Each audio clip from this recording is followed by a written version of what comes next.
नमस्कार, मैं जितेंद्र। कक्षा 12वीं की तालो स्प्रिंग पर आज हम डिटेल में बात करेंगे। इसमें दो स्टोरी है, साहिब आलम और मुकेश की कहानी। सबसे पहले हम साहिब आलम पर बात करेंगे। साहिब आलम असल में एक छोटा सा नन्हा सा प्यारा सा बच्चा है जो कूड़ा बीनता है। मतलब जो आपने देखे होंगे अक्सर आपके आसपास जो कूड़ा बीनते हैं, उसकी कहानी है। ये असल में बंगाल विभाजन के बाद एक परिवार होता है जो 10,000 किलोमीटर दूर आया होता है और दिल्ली के किनारे स्थित सीमापुरी में झुग्गी झोपड़ियों में रहते हैं।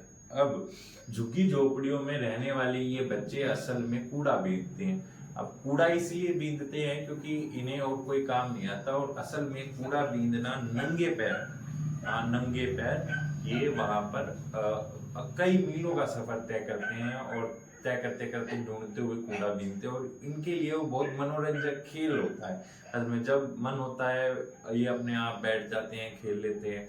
यही अब राइटर इनके पास जाती है और वो कहती है कि तुम नंगे पैर हो, तुम कूड़ा बीन दो, इतना भारी कट्टा तुम्हें भारी क्यों नहीं लगता? तो वो कहते हैं ये हमारी खेलने की जगह है, जब हमारा मन करता है खेल लेते हैं, जब हमारा मन करता है हम काम कर लेते हैं। और असल में ये हमारे लिए काम नहीं है, ये हमारे लिए हमारी रोजी रोटी या खाने का एक साधन है। अब उसमें वो कहते हैं कि तुम स्कूल क्यों नहीं जाते? तो राइटर जब उन्हें कहते हैं स्कूल क्यों नहीं जाते, तो कहती है कि इतने स्कूल नहीं है और हमें कौन लेगा। तो कहती है अगर मैं स्कूल खुलवाऊं तो क्या तुम जाओगे? तो वो कहता है बिल्कुल, आप स्कूल खुलवाइए, मैं जरूर जाऊंगा।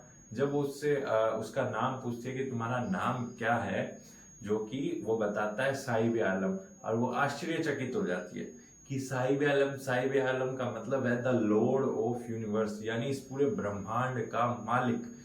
अब वो आश्चर्यचकित हो जाती है। इतने में साहिब आलम चला जाता है। तो जब वो वहां से चला जाता है, कुछ दिन बाद राइटर उसे एक चाय की दुकान पर देखती है। चाय की दुकान पर जब वो काम कर रहा होता है, वो कुछ दुखी सा होता है, उदास सा होता है। उसके चेहरे का वो नूर, वो एक कसक वो गायब होती है। अब वो उससे पूछती है कि साहिब तुम यहाँ क्या कर रहे हो?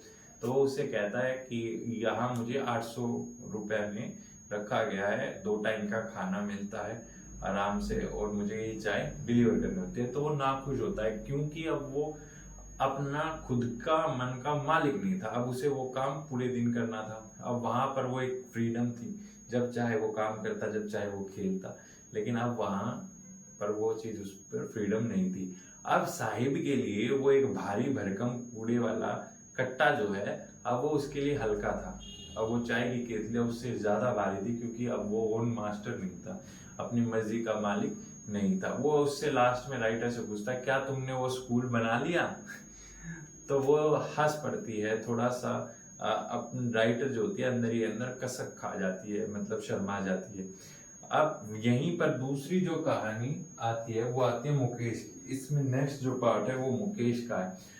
मुकेश असल में फिरोजाबाद की कहानी है। फिरोजाबाद की एक ऐसे बच्चे की कहानी है जो कार मैकेनिक होता है। फिरोजाबाद में अगर आप देखेंगे बहुत बड़े लेवल पर जो बेंगल मेकर यानी चूड़ियों का कारखाने हैं, बहुत बड़े बड़े, वहां पर चूड़ियां बनाई जाती हैं। अब यहाँ पर जो चूड़ियां बनती है उसके कारण वहां के लोगों की बहुत दिक्कतें हो रखी हैं। अब क्या दिक्कतें हैं? पहली बात तो बहुत नैरो स्ट्रीट यानी बहुत पतली पतली गलियां हैं, जिसमें जाना आदमी के लिए एक जो धूप आती है, रोशनी आती है, वो भी नहीं हो पाती। अब बेंगल मेकर का जो काम होता है कांच की घिसाई और उसकी बनाई, उसके कारण वहां के लोगों की आंखें जो उनकी रोशनी खत्म हो चुकी है। दूसरा, सांस लेने की बहुत दिक्कत हो गई है, वहीं वो बच्चे काम कर रहे हैं। तो वहां राइटर बताती है कि कम संसाधनों में कैसे लोग वहां पर जी रहे हैं। अब वो मुकेश से मिलती है। मुकेश कहती है कि मुकेश तुम बनना क्या चाहते हो? मुकेश उन्हें बताता है कि मुझे एक कार ड्राइवर बनना है। अब वो कहती है कार ड्राइवर? मुकेश क्या बात कर रहे हो, 21वीं सदी में तुम पायलट क्यों नहीं बनना चाहते, हवाई जहाज क्यों नहीं उड़ाना चाहते? तो मुकेश उसे बताता है कि हमारी जो ये गलियां है यहाँ से आसमान नहीं दिखाई देता। हमारी ये भिची भिची गलियां है जिसमें झोपड़ियों के सिरे मिले हुए हैं, इसमें से जब हम देखते हैं तो हमें भागती हुई गाड़ियां दिखती हैं, ना कि उड़ते हुए प्लेन। तो इसीलिए उसकी जो सपना है या उसकी इच्छा है वो एक कार चलाने की है। तो यहीं पर ये दोनों स्टोरी खत्म हो जाती है। धन्यवाद। अगर ऐसी वीडियो अगर आपको अच्छी लगी हो तो लाइक करें और कमेंट ज़रूर करें, अपना फीडबैक ज़रूर दें कि आपको वीडियो कैसी लगी, अच्छी बुरी जैसी भी लगी हो कमेंट ज़रूर करें।